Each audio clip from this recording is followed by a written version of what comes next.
Os Jogos Olímpicos, eles são fundamentais para a humanidade como um todo, porque ele permite a interação dos povos em alto nível. Ele é estimulante para que a comunidade internacional se coordene entre si, né? E eu acho que isso tem sido assim ao longo da história da humanidade. O sonho de qualquer atleta é poder um dia participar de uma Olimpíada, participar de uma Paralimpíada. Todos se preparam em função disso, todos se dedicam no seu dia a dia, se abdicando de suas famílias, dos seus lazeres que gostam de fazer, para estar dentro de uma academia, dentro de uma quadra, que seja dentro de uma piscina, numa pista, no atletismo, correndo. É muito legal a Olimpíada, ela é diferente de tudo, você tem que se preparar mentalmente por conta disso, porque a Olimpíada envolve muitas emoções, então você tem que começar a controlar essas emoções. A atuação dos atletas muito mais participativa, né, a cada edição dos Jogos, com muito enfoque, né, em temas até de certa forma polêmicos, em termos de liberdade de expressão de atletas, né, do ponto de vista político, muitas vezes. Enfim, o esporte ele é a manifestação social, né, e os Jogos Olímpicos se prestam a isso e, evidentemente, o direito vem para regular toda essa situação.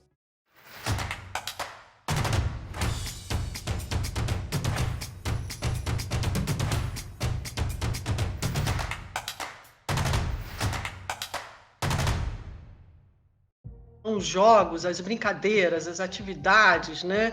Elas são uma construção da sociedade, né?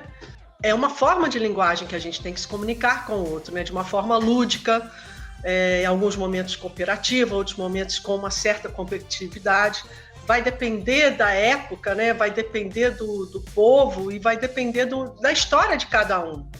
E para falar desta história, vamos voltar no tempo. Atividades esportivas existem desde a antiguidade. Começou como forma de sobrevivência com a caça e a pesca. Passou a ser diversão. De civilizações antigas como China e Japão, vieram as artes marciais. Do Egito, a corrida, o arremesso e uma atividade semelhante ao futebol. E da Grécia, uma grande contribuição que até hoje movimenta a sociedade como um todo e mistura diversos tipos de esporte, os Jogos Olímpicos. O esporte, ele possui uma historicidade, né? E na medida em que possui uma historicidade, ele se modifica através do tempo, sim. Ele mantém, em essência, alguns aspectos, como essa possibilidade de integração social. Eu acho isso importante. Isso para o grego também era um momento de você reforçar o coletivo frente ao individual. Isso também é muito forte para a gente.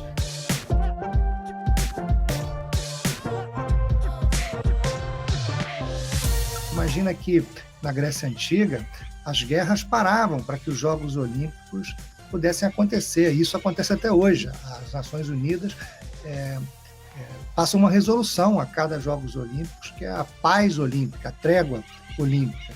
Isso é muito significativo, isso é simbólico, né?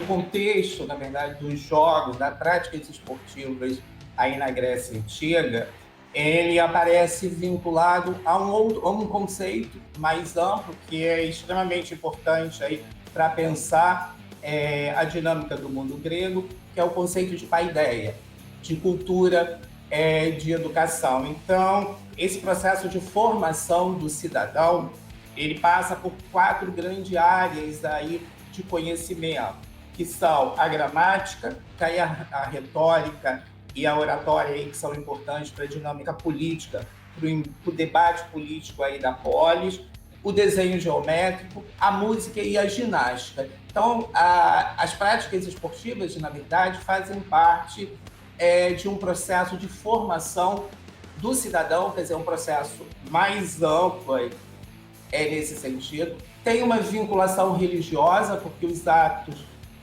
as práticas, as ações na polis, elas têm um vínculo direto com a própria religião. O esporte como ferramenta para o desenvolvimento humano, econômico e social também, ele é valorizado nos Jogos Olímpicos. O movimento olímpico como um todo, os princípios e valores, o equilíbrio emocional que o esporte prega, porque a pessoa tem que aprender a ganhar sem achar que é Deus e a perder sem achar que é o fim do mundo. A solidariedade, saber que o seu adversário não é seu inimigo, né? E que por mais que você queira derrotá-lo, é a força e a resiliência dele que traz o seu melhor, né? E a gente tem condições ali de trabalhar esses princípios, esses valores para a sociedade como um todo. Quando a gente vai para o esporte, aí a gente fala muito assim das questões da competitividade, né? E a competição ela pode ser muito maléfica e muito benéfica, né? Muito maléfica quando emerge em mim sensações de inveja, de querer assim anular o outro para um crescimento pessoal, tá? E essas questões podem aparecer? Podem aparecer. Então, como é que o professor faz uma lapidação dessas questões internas, né? Como é que ele lida com ele? Como é que ele lida com as frustrações? Como é que ele lida com as dificuldades alheias, com as suas dificuldades? Como é que ele trabalha a sua autossuperação? Então, a gente diz que no esporte de alto rendimento você aprende a perder e se superar. Ganhar é para poucos e algumas vezes. Quando você vai para uma Olimpíada ou para eventos internacionais, é um grupo pequeno que luta pela medalha, porque a grande maioria vai para um grande evento de plasticidade, de movimento. Essa questão da evolução dos Jogos Olímpicos, a partir da evolução da sociedade, ela é bastante latente, na verdade é muito visível, inclusive, né? Se eu puder trazer um exemplo muito claro sobre esse contexto, eu trago a mudança de paradigma do Comitê Olímpico Internacional, dos Jogos Olímpicos do Comitê Olímpico Internacional, quando aceitou a participação, por exemplo, de atletas profissionais nessa competição ou nessas competições esportivas olímpicas que são marcadamente amadoras, né? Sempre foi muito ruim a imagem, né? E sempre foi, de certa forma, inadmissível, inclusive, que o atleta pudesse receber algum dinheiro, algum proveito econômico para a participação nos Jogos Olímpicos. E em 1992 nós temos uma quebra de paradigmas muito importante, todos conhecem, quando os atletas profissionais do basquetebol americano puderam participar dos Jogos Olímpicos, né? O chamado Dream Team, com Michael Jordan, Charles Barkley, dentre outros jogadores de renome internacional, e que jogaram nos Jogos Olímpicos. Então, isso, de certa forma, em 1992 já representava uma evolução, né? A sociedade evoluiu, a mentalidade foi evoluída e, evidentemente, isso trouxe como consequência uma mudança de paradigmas naquele momento. A grande diferença, a grande mudança do ponto de vista estrutural na concepção do que é e o que representa o Jogo Olímpico começa a partir dos anos 80 e 90. Que, como eu disse, é quando o Comitê Olímpico Internacional começa a assumir um discurso de usar as Olimpíadas como um instrumento para alavancar o desenvolvimento local, para investir em infraestrutura, capacitar pessoas, gerar blocos de mercado e de consumo para promoção de serviços que vão atender a população dentro do período das Olimpíadas, e com a esperança de que todos esses investimentos eles vão gerar no médio e longo prazo uma certa desenvolvimento melhor e uma qualidade do desenvolvimento econômico da cidade sede. O esporte ele passou da atividade puramente esportiva para um negócio, para uma indústria, para uma atividade que tem efeitos econômicos muito intensos, né? Muito expressivos. E onde está o efeito econômico, evidentemente, está a necessidade de regulamentação.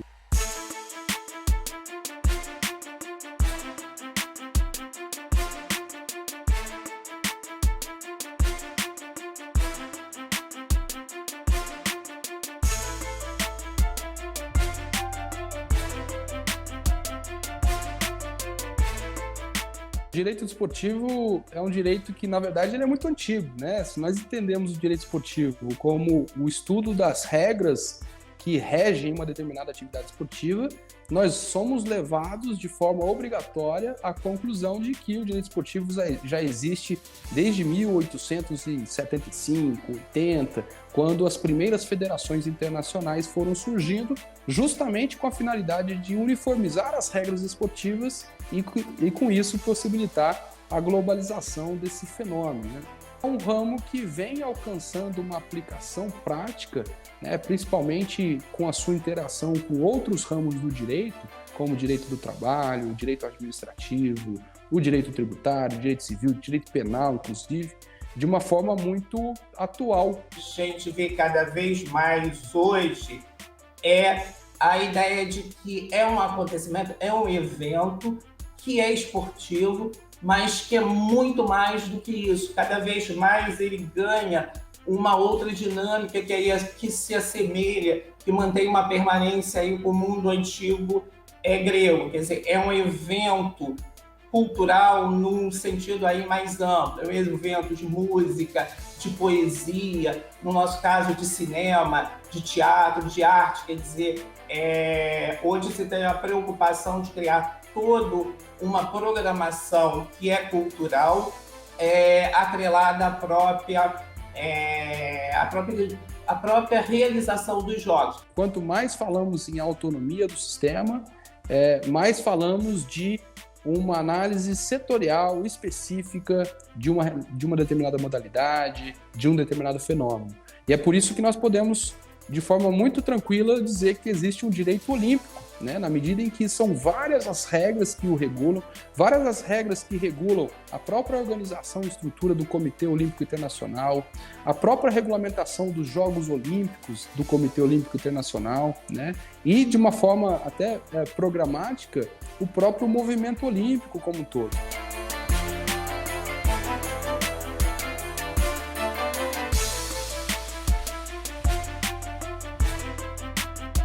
Existe uma expressão específica para um direito olímpico, da mesma forma que existe uma expressão para um direito do futebol, o direito do voleibol, né? São direitos setoriais.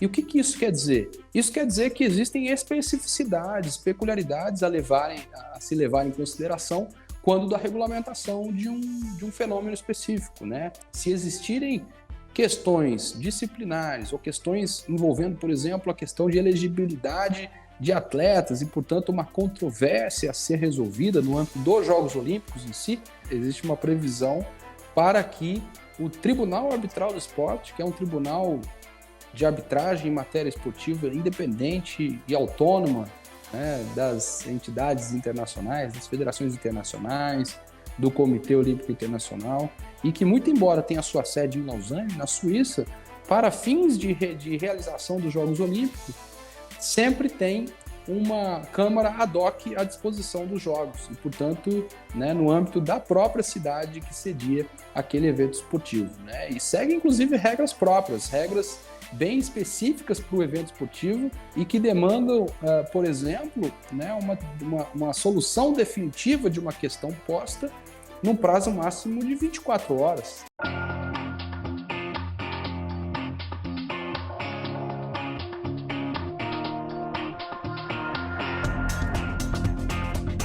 O evento em si é um evento rápido, um evento curto, mas tudo que ele representa pode ser visto, né, numa perspectiva muito positiva em termos de desenvolvimento da própria sociedade.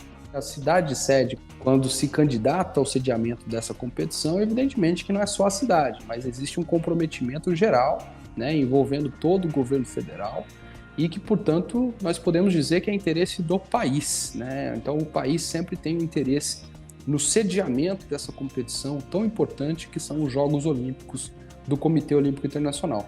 Uma cidade que recebe os Jogos Olímpicos, ela cria um marketing internacional para tentar atrair investidores, tentar atrair empresas, investimentos e negócios. A gente não sabe até que ponto esse branding de fato traz esses recursos, mas ele sem dúvida bota a cidade num mapa global de cidades de prestígio que teriam essa chancela olímpica, digamos assim. Um outro aspecto é que, do ponto de vista político, é muito atraente para o governador, o presidente, o prefeito de plantão sediarem esses jogos. porque isso traz capital político para aquele grupo político que está ali tentando alavancar a imagem da cidade. Por maior que sejam os Jogos Olímpicos e Paralímpicos, eles por si só não têm condições de mudar a realidade de um país, eles são pequenos para isso. Essa lógica ela acabou sendo construída muito como um estímulo, né? Como uma ferramenta de vendas, né? Para valorizar o investimento nos Jogos Olímpicos. Porque quem é que bota dinheiro para os Jogos Olímpicos acontecerem? Isso desde sempre. São os governos. A gente tem hoje um grande movimento, sim, de patrocinadores, um grande movimento, sim, de ingressos, mas, historicamente, os governos é que pagam a conta da infraestrutura dos Jogos. E tem sido assim desde o início, né? Desde quando o barão Pierre de Coubertin reviveu os Jogos Olímpicos na era moderna. Então, como um instrumento de vendas para os governos, se construiu essa ideia de que os Jogos realmente conseguem mudar a realidade do país, o que não é verdade. Eles podem servir de holofotes para mostrar uma mudança, como aconteceu, por exemplo, em Barcelona. Em Barcelona, a cidade se revitalizou por completo e aproveitou os Jogos Olímpicos para se mostrar para o mundo. É uma revitalização que já tinha sido feita e que não necessariamente tinha a ver com os Jogos Olímpicos. Desde os anos 80, 90, o Comitê Olímpico Internacional fez uma mudança na sua estratégia de marketing para tentar usar as Olimpíadas como uma alavanca para o desenvolvimento local das cidades-sede. E isso acaba sendo um grande debate internacional. Algumas pessoas acreditam que tem impactos positivos, mas existem muitas críticas apontadas em casos concretos, África do Sul, Brasil, mesmo Londres e outras cidades, que dão a entender de que essa é uma área meio cinzenta. Tem impactos muito positivos em alguns aspectos, mas muito negativos em outros. A gente teve alguns casos de sucesso, por exemplo, Los Angeles, nos Estados Unidos, e Barcelona, na Espanha. São casos de sucesso onde, de fato, você teve grandes investimentos em infraestrutura. Os jogos eles foram, inclusive, muito próximos de serem superavitários ou foram superavitários. Quando a gente fala em legado, né, e principalmente legado olímpico, a gente não pode se limitar só ao legado físico, né? Muita gente fala, o que foi o legado? Foi um ginásio, um estádio, uma arena, um velódromo. Na verdade, não. O legado é muito mais do que isso, ele é muito mais amplo. O legado, muitas vezes, é intangível, né? E o sediamento de uma competição, quando ele é aproveitado, explorado de forma adequada, de forma correta, dentro de um planejamento necessário, evidentemente isso pode trazer frutos muito positivos para a sociedade como um todo. Hoje traz turismo, traz poder econômico, tá? Mas eu prefiro pensar na questão aí social, tá? No engajamento. É claro que diferente aí da Copa e do futebol aí, que mexe mais conosco, né? A gente vê aí nas diversas modalidades esportivas, né? Isso chama nossa atenção, uma série de atletas que vêm de origem bastante humilde e que conseguem um espaço social a partir da prática esportiva. Então, esse é um ângulo que, para mim, é bastante importante. E eu acho que o desenvolvimento de qualquer sociedade, de qualquer país, passa, na verdade, pelo desenvolvimento social. Também é importante que se diga, os Jogos Olímpicos, Paralímpicos, a Copa do Mundo, são grandes festas, são grandes momentos, né? Imagina que cada um de nós, na nossa vida, tem momentos marcantes, como a festa de 15 anos, a sua formatura. E quando a gente organiza essas festas, a gente investe nelas. E não investe pensando no que ela vai trazer de retorno financeiro, mas sim naquele momento marcante que se quer viver na sua plenitude. E isso é exatamente o que acontece com os Jogos Olímpicos, Paralímpicos, com Copa do Mundo, com esses eventos internacionais, que são grandes festas, que marcam um grande momento. Quando o Brasil se candidatou, por exemplo, para receber todos esses eventos, vivia o melhor momento da sua história recente, do ponto de vista econômico, social, e tinha condições de pagar por isso.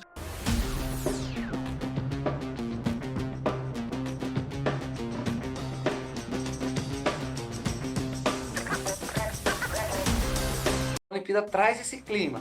A do Rio, a expectativa das pessoas que estão em volta são gigantes. Né? E outra coisa, você vai treinar, o centro de treinamento, de preparação, no Brasil, você está se aclimatando, é no Brasil. Então, se você marchar na rua, aí você vai ouvir incentivos do brasileiro. No Japão, vou passar pelo japonês, talvez eles me cumprimentem ou não, mas no Brasil os caras já vão gritar, né? E aí, parabéns, campeão, vamos lá, boa prova.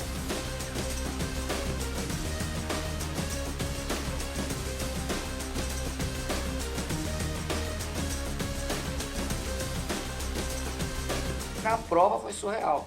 Foi no Recreio dos Bandeirantes, né? Cara, tava lotado, não tinha espaço pra ninguém, vendo marcha atlética, as pessoas me gritando.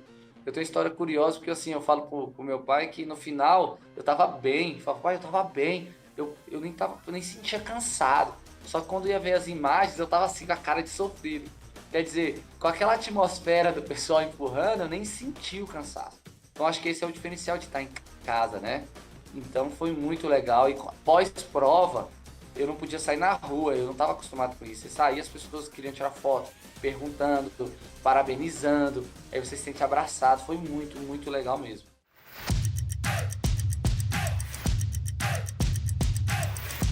Foi muito emocionante a gente poder ouvir a torcida torcendo em nossa língua, né? Em outros países até tem pessoas que se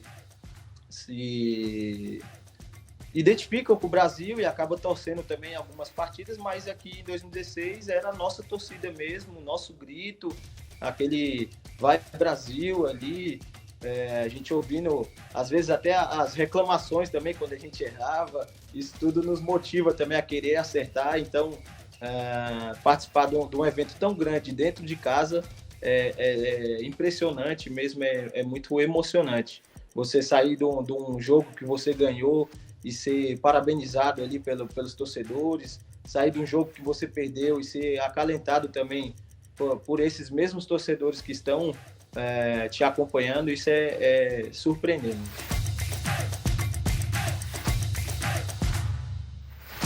O goalball é uma modalidade que foi criada na época da Segunda Guerra Mundial, né, para reabilitar os soldados que vinham mutilados das guerras. E dessa forma, primeiramente, foi uma parte lúdica ali, né, para não deixar os soldados que estavam cegos ou às vezes até também com alguns membros comprometidos não ficarem ociosos nas suas casas e para promover, né, alguma atividade física para esses soldados.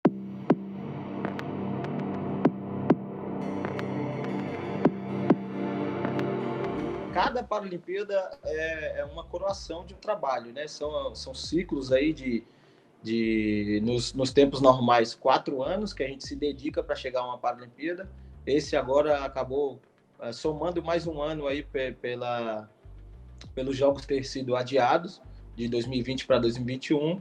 Acabou que 2020 a gente teve toda aquela incerteza, né, de como vai ser, vai ter, não vai ter, vai ser adiado, não vai. Todos os atletas muito preocupados ali com a sua preparação e não conseguindo treinar em academias porque estavam fechadas, as quadras também, tudo fechada, nada de aglomeração era permitido. A gente acabou se adaptando em casa, né? Os treinos em casa foi um início assim de uma esperança para a gente. Você tem que se preparar mentalmente por conta disso, porque a Olimpíada envolve muitas emoções, então você tem que começar a controlar essas emoções, né? Você recebe, quando você vai pegar o voo, já tem as emoções. Quando você recebe o crachá credencial, já tem emoções. O uniforme, o clima, né? Tudo ali envolve a Olimpíada, a estrutura, a logística, aquilo já te dá uma emoção. Tá na Olimpíada, já te deixa sensível. É muito legal e eu acho que eu tô indo para minha 3ª Olimpíada. Eu tive muitos sentimentos legais na de Londres, sentimentos totalmente diferentes e novos no Rio, e acredito que Tóquio não vai ser diferente. Eu acho que também tem esses sentimentos novos. Tem atleta que treina durante 4 anos para viver lá 1 minuto, 10 segundos de competição. Então, assim, é um momento muito esperado por todos. É o momento maior do esporte, né, nacional, mundial. Então, assim, a gente está na expectativa que todas as delegações, né, do Brasil conquiste, né, medalhas importantes para a gente, porque, como eu falei, o esporte também vive muitos resultados, né?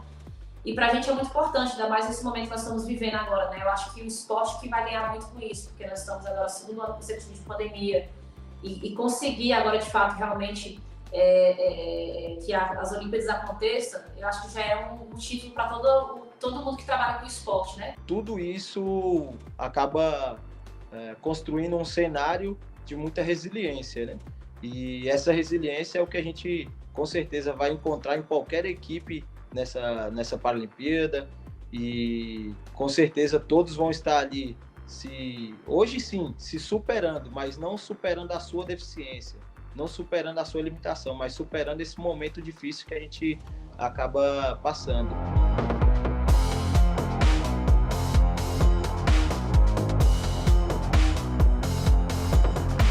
Funciona como qualquer esportes tradicionais, demanda de algumas equipes para gerar um torneio, né, um sistema competitivo do desporto, seja ele futebol, vôlei ou esporte eletrônico. No caso, a gente tem várias classes de esporte eletrônico.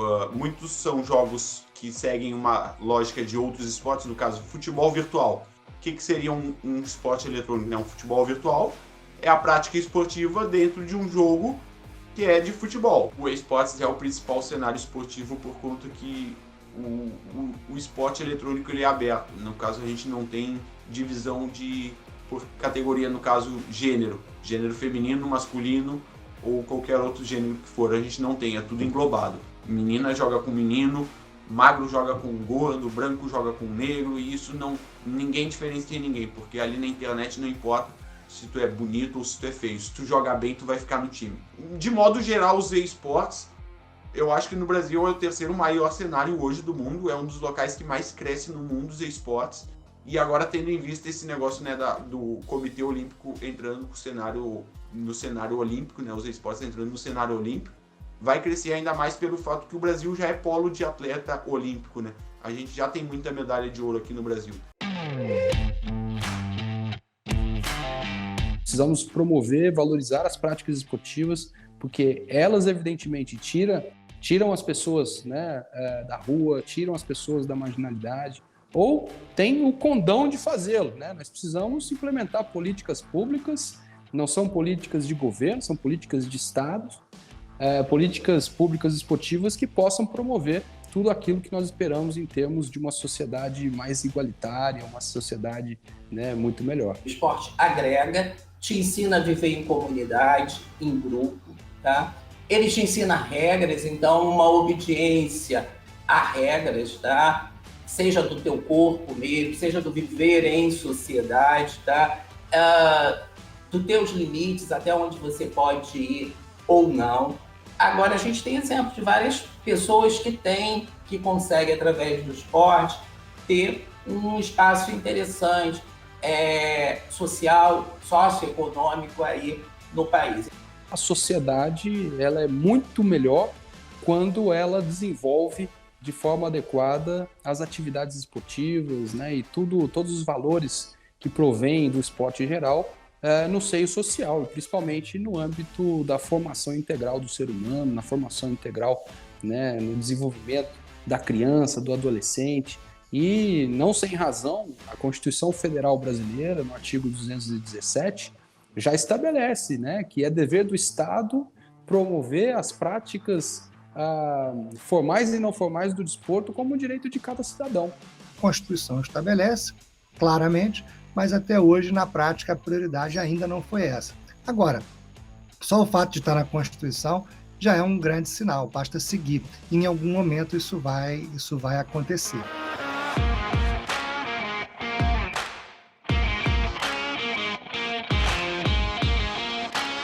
A gente costuma dizer que esse projeto é uma missão nas nossas vidas, né?